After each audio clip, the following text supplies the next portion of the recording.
जब ससुर लौटकर आए तो दोनों अपने कमरे में चले गए और मैं कपड़े बदलकर बिस्तर पर सोने के लिए लेट गई। अंदर से मैं बहुत बेचैन थी और सोच रही थी कि अब ये 2 दिन कैसे काटूंगी।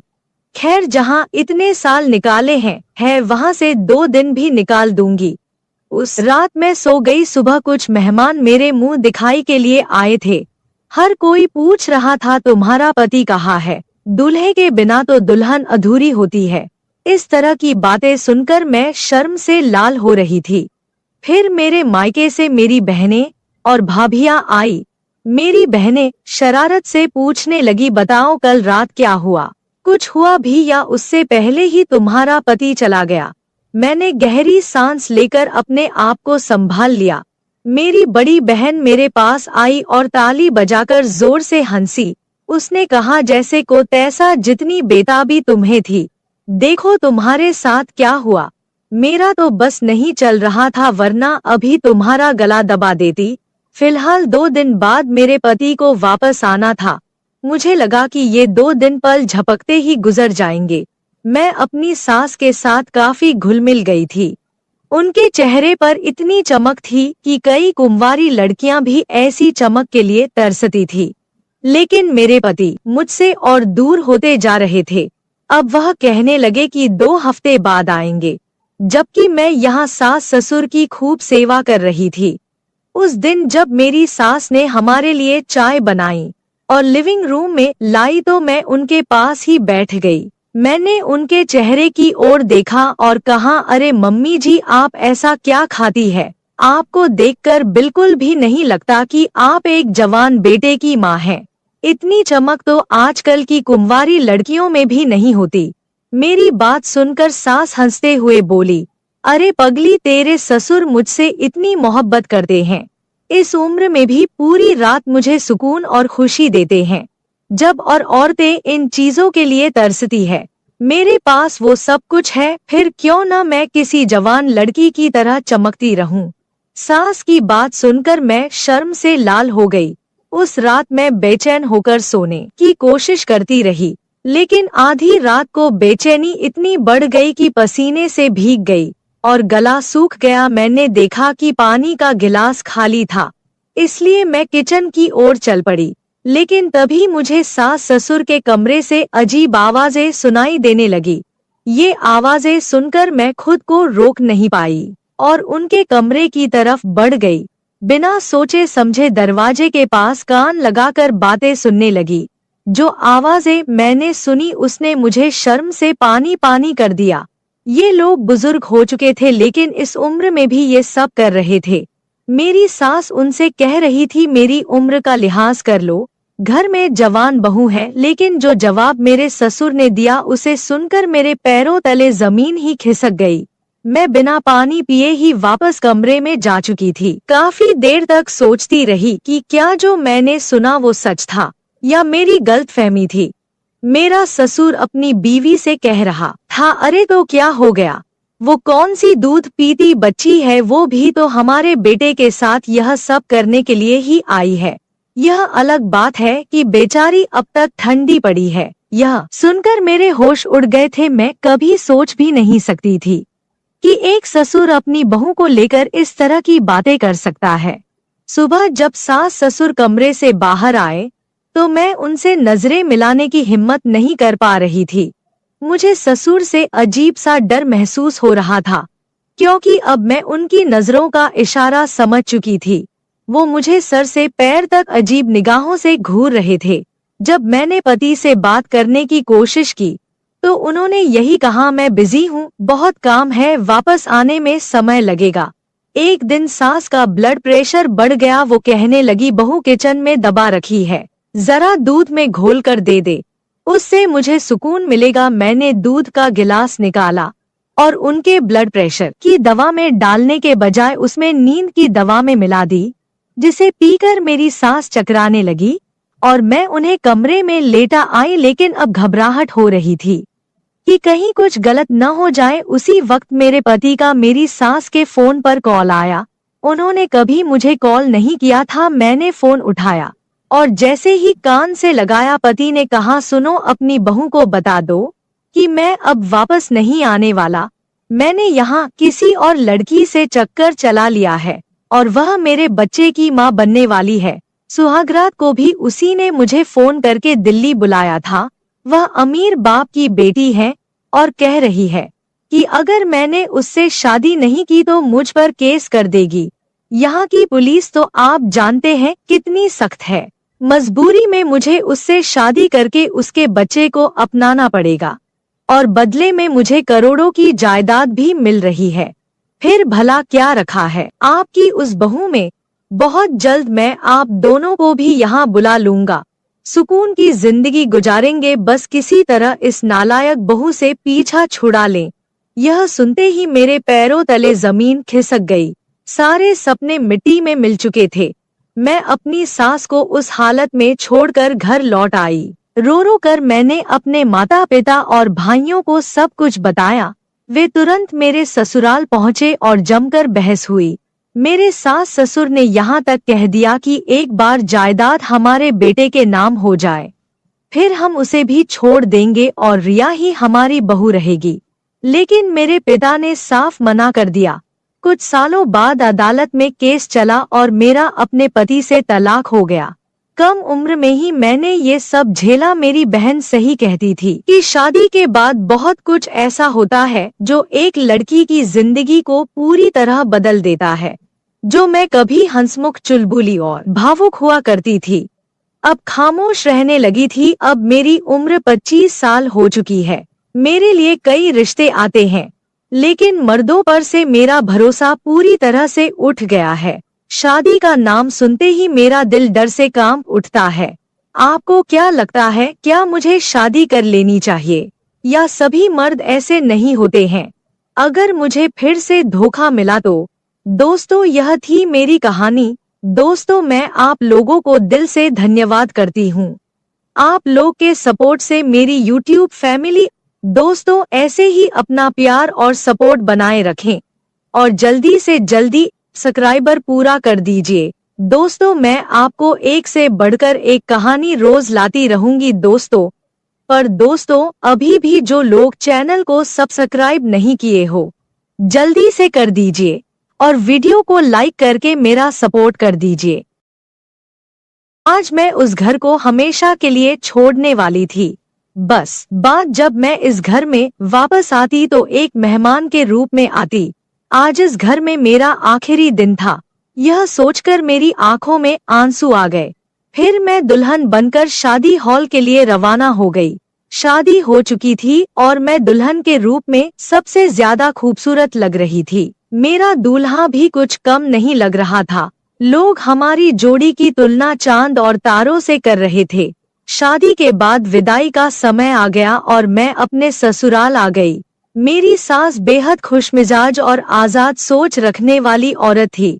उन्हें देखकर कोई नहीं कह सकता था कि वो मेरी सास है, बल्कि वह अपने बेटे की बड़ी बहन लग रही थी।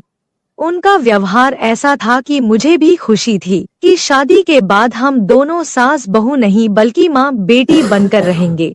जब मैं रुखसत होकर अपने ससुराल पहुंची तो मेरी सास ने साड़ी पहनी हुई थी और बाल खुले हुए थे। वो वाकई माँ कम और बड़ी बहन ज्यादा लग रही थी। उन्होंने ने ही मुझे आकर कमरे में बैठाया।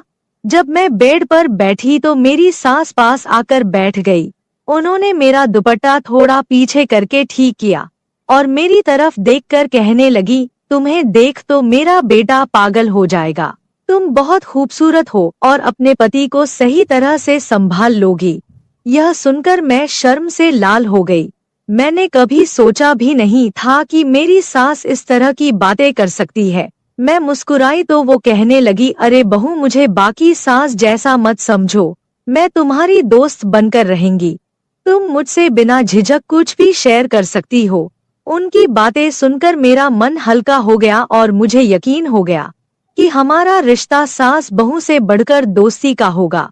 अगर सुहागरात को लेकर मुझसे कुछ पूछना चाहती हो या कोई मसला है तो बताओ, फिक्र की कोई जरूरत नहीं है। मैं तो पहले ही शर्म से पानी पानी हो चुकी थी। मैंने सोचा था कि मेरे पति बहुत रोमांटिक होंगे और मेरी सारी इच्छाएं पूरी करेंगे, लेकिन मेरी सास ने सोने पर सुहागा कर दिया। मैंने उन्हें मना किया कि ऐसी कोई बात नहीं है, मुझे कुछ नहीं पूछना। फिर भी वो मेरे पास बैठ गई और वहां धीरे से कानों में बताने लगी कि पहली रात को लड़कों को कैसे खुश किया जाता है। मैं अपने चेहरे पर हया की लाली से जाए उनकी बातें सुनती रही। कुछ देर बाद जब सासू माँ कमरे से बाहर गई तो मैंने बाहर से आवाज सुनी। सास अपने बेटे से कह रही थी, बेटा मेरी बहू को ज्यादा तंग मत करना, अगर मुझे सुबह शिकायत मिली तो मैं अपनी बहू को 1 महीने तक अपने पास बुला लूंगी। इस पर मेरे पति चुप थे। जब वे कमरे में आए तो मैं फौरन सिर झुकाकर बैठ गई। मेरे पति मेरे सामने आकर बैठे और जैसे ही उन्होंने मेरा घूंघट उठाया तो मेरे हुस्न की तारीफें करने लगे। उनकी तारीफ सुनकर मैं शर्म से मुस्कुराती रही। फिर उन्होंने मेरा हाथ पकड़कर सोने की अंगूठी मेरी उंगली में पहना दी और हाथ सहलाने लगे। मेरे भी जज्बात बेकाबू होने लगे। आखिर वो रात आ ही गई थी जिसका मैं कब से इंतजार कर रही थी। शायद ही कोई लड़की मुझसे ज्यादा सुहागरात के लिए बेताब हुई होगी। लेकिन जैसे ही मेरे पति मेरे करीब आए, उनके फोन पर एक कॉल आ गई। ये कौन था जो हमारी रात में खलल डाल रहा था? मेरे पति उस कॉल को देखकर गंभीर हो गए। वो फोन कान से लगाकर बालकनी में चले गए और काफी देर तक बातें करते रहे। मुझे समझ नहीं आ रहा था कि वह किससे बात कर रहे हैं। मेरे मन में अजीब अजीब ख्याल आने लगे। मैं उठकर उनके पीछे गई, लेकिन तब तक वे फोन बंद कर चुके थे।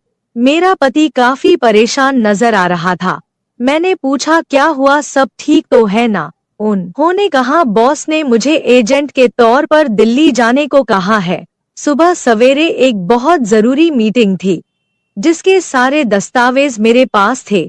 यह प्रोजेक्ट भी मैंने ही तैयार किया था। वैसे तो यह मीटिंग 1 हफ्ते बाद होने वाली थी, लेकिन जिस स्तर के साथ मीटिंग थी, उन्हें रात में ही हर हाल में मुंबई पहुंचना था। इसलिए मुझे दिल्ली के लिए निकलना पड़ेगा ताकि सुबह की मीटिंग में समय पर पहुंच सकूं। मेरे सारे अरमानों पर जैसे पानी फिर चुका था। फिर सभी जाग चुके थे। सास तो पहले से ही तैयार थी और ससुर ने भी ढीला ढाला सा लिबास पहन रखा था। वैसे यह मानने वाली बात थी कि दोनों अपने जवान बेटे के माता पिता होने के बावजूद खुद भी बिल्कुल जवान लगते थे। मेरी सास जो न जाने सुबह शाम सुर्ख गुलाब खाती थी, उनके चेहरे की चमक देखकर मुझे लगता था कि मानो वो किसी रानी के समान हो। जब मेरे पति ने उन्हें बताया कि उन्हें इमरजेंसी में जाना पड़ेगा तो दोनों ही चिंतित हो गए। वे कहने लगे, मत जाओ, तुम्हारी बीवी क्या सोचेगी, आज तुम्हारी शादी की पहली रात है, खास रात है, मत जाओ। लेकिन मेरे पति ने कहा कि नौकरी चली जाएगी, उस रात का क्या है, हमने तो पूरी जिंदगी एक साथ गुजारनी है। मेरे पति जैसे तैसे समझाकर वहां से चले गए और मैं बस मुंह देखती रह गई। मैंने उनके सामान पैक करने में मदद की थी। जब वह एयरपोर्ट के लिए निकल चुके थे तो ससुर उन्हें छोड़ने गए। सास मेरे पास आकर बैठ गई और बार बार माफी मांगने लगी, लेकिन मैंने कहा कोई बात नहीं, हो जाता है। जब ससुर लौटकर आए तो दोनों अपने कमरे में चले गए और मैं कपड़े बदलकर बिस्तर पर सोने के लिए लेट गई। अंदर से मैं बहुत बेचैन थी और सोच रही थी कि अब ये 2 दिन कैसे काटूंगी। खैर, जहाँ इतने साल निकाले हैं वहाँ से 2 दिन भी निकाल दूंगी। उस रात मैं सो गई। सुबह कुछ मेहमान मेरे मुंह दिखाई के लिए आए थे। हर कोई पूछ रहा था, तुम्हारा पति कहाँ है? दूल्हे के बिना तो दुल्हन अधूरी होती है। इस तरह की बातें सुनकर मैं शर्म से लाल हो रही थी। फिर मेरे मायके से मेरी बहनें और भाभियां आई। मेरी बहनें शरारत से पूछने लगी, बताओ कल रात क्या हुआ? कुछ हुआ भी या उससे पहले ही तुम्हारा पति चला गया? मैंने गहरी सांस लेकर अपने आप को संभाल लिया। मेरी बड़ी बहन मेरे पास आई और ताली बजाकर जोर से हंसी। उसने कहा, जैसे को तैसा, जितनी बेताबी तुम्हें थी, देखो तुम्हारे साथ क्या हुआ। मेरा तो बस नहीं चल रहा था, वरना अभी तुम्हारा गला दबा देती। फिलहाल 2 दिन बाद मेरे पति को वापस आना था। मुझे लगा कि ये 2 दिन पल झपकते ही गुजर जाएंगे। मैं अपनी सास के साथ काफी घुल मिल गई थी। उनके चेहरे पर इतनी चमक थी कि कई कुंवारी लड़कियां भी ऐसी चमक के लिए तरसती थी। लेकिन मेरे पति मुझसे और दूर होते जा रहे थे। अब वह कहने लगे कि 2 हफ्ते बाद आएंगे, जबकि मैं यहाँ सास ससुर की खूब सेवा कर रही थी। उस दिन जब मेरी सास ने हमारे लिए चाय बनाई और लिविंग रूम में लाई तो मैं उनके पास ही बैठ गई। मैंने उनके चेहरे की ओर देखा और कहा, अरे मम्मी जी, आप ऐसा क्या खाती है? आपको देखकर बिल्कुल भी नहीं लगता कि आप एक जवान बेटे की माँ हैं। इतनी चमक तो आजकल की कुंवारी लड़कियों में भी नहीं होती। मेरी बात सुनकर सास हंसते हुए बोली, अरे पगली, तेरे ससुर मुझसे इतनी मोहब्बत करते हैं। इस उम्र में भी पूरी रात मुझे सुकून और खुशी देते हैं। जब और औरतें इन चीजों के लिए तरसती है, मेरे पास वो सब कुछ है, फिर क्यों ना मैं किसी जवान लड़की की तरह चमकती रहूं। सास की बात सुनकर मैं शर्म से लाल हो गई। उस रात मैं बेचैन होकर सोने की कोशिश करती रही, लेकिन आधी रात को बेचैनी इतनी बढ़ गई कि पसीने से भीग गई और गला सूख गया। मैंने देखा कि पानी का गिलास खाली था, इसलिए मैं किचन की ओर चल पड़ी। लेकिन तभी मुझे सास ससुर के कमरे से अजीब आवाजें सुनाई देने लगी। ये आवाजें सुनकर मैं खुद को रोक नहीं पाई और उनके कमरे की तरफ बढ़ गई। बिना सोचे समझे दरवाजे के पास कान लगाकर बातें सुनने लगी। जो आवाजें मैंने सुनी उसने मुझे शर्म से पानी पानी कर दिया। ये लोग बुजुर्ग हो चुके थे, लेकिन इस उम्र में भी ये सब कर रहे थे। मेरी सास उनसे कह रही थी, मेरी उम्र का लिहाज कर लो, घर में जवान बहू है। लेकिन जो जवाब मेरे ससुर ने दिया उसे सुनकर मेरे पैरों तले जमीन ही खिसक गई। मैं बिना पानी पिए ही वापस कमरे में जा चुकी थी। काफी देर तक सोचती रही कि क्या जो मैंने सुना वो सच था या मेरी गलतफहमी थी। मेरा ससुर अपनी बीवी से कह रहा था, अरे तो क्या हो गया, वो कौन सी दूध पीती बच्ची है, वो भी तो हमारे बेटे के साथ यह सब करने के लिए ही आई है। यह अलग बात है कि बेचारी अब तक ठंडी पड़ी है। यह सुनकर मेरे होश उड़ गए थे। मैं कभी सोच भी नहीं सकती थी कि एक ससुर अपनी बहू को लेकर इस तरह की बातें कर सकता है। सुबह जब सास ससुर कमरे से बाहर आए तो मैं उनसे नजरें मिलाने की हिम्मत नहीं कर पा रही थी। मुझे ससुर से अजीब सा डर महसूस हो रहा था, क्योंकि अब मैं उनकी नजरों का इशारा समझ चुकी थी।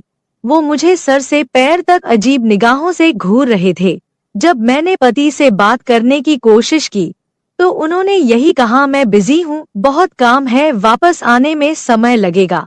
एक दिन सास का ब्लड प्रेशर बढ़ गया। वो कहने लगी, बहू किचन में दबा रखी है, जरा दूध में घोल कर दे दे, उससे मुझे सुकून मिलेगा। मैंने दूध का गिलास निकाला और उनके ब्लड प्रेशर की दवा में डालने के बजाय उसमें नींद की दवा में मिला दी, जिसे पीकर मेरी सास चकराने लगी और मैं उन्हें कमरे में लेटा आई। लेकिन अब घबराहट हो रही थी कि कहीं कुछ गलत न हो जाए। उसी वक्त मेरे पति का मेरी सास के फोन पर कॉल आया।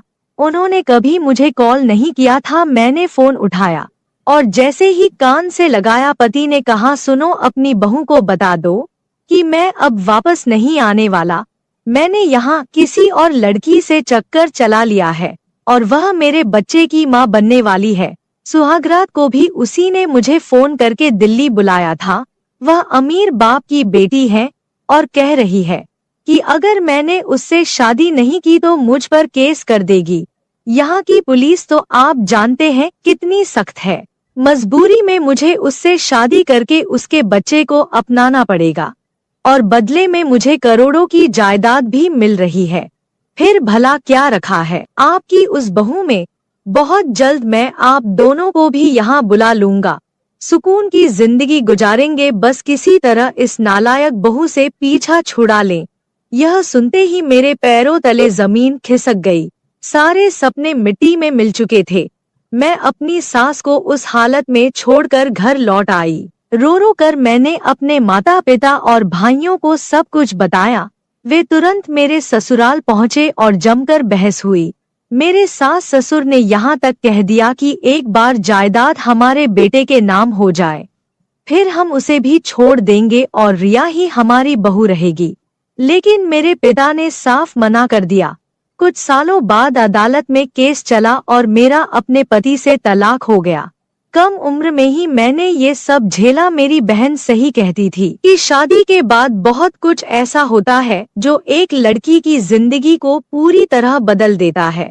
जो मैं कभी हंसमुख, चुलबुली और भावुक हुआ करती थी, अब खामोश रहने लगी थी। अब मेरी उम्र 25 साल हो चुकी है। मेरे लिए कई रिश्ते आते हैं, लेकिन मर्दों पर से मेरा भरोसा पूरी तरह से उठ गया है। शादी का नाम सुनते ही मेरा दिल डर से कांप उठता है। आपको क्या लगता है, क्या मुझे शादी कर लेनी चाहिए, या सभी मर्द ऐसे नहीं होते हैं? अगर मुझे फिर से धोखा मिला तो?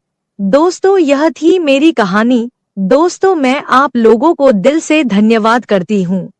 आप लोग के सपोर्ट से मेरी YouTube फैमिली। दोस्तों, ऐसे ही अपना प्यार और सपोर्ट बनाए रखें और जल्दी से जल्दी सब्सक्राइबर पूरा कर दीजिए। दोस्तों, मैं आपको एक से बढ़कर एक कहानी रोज लाती रहूंगी दोस्तों। पर दोस्तों, अभी भी जो लोग चैनल को सब्सक्राइब नहीं किए हो, जल्दी से कर दीजिए और वीडियो को लाइक करके मेरा सपोर्ट कर दीजिए।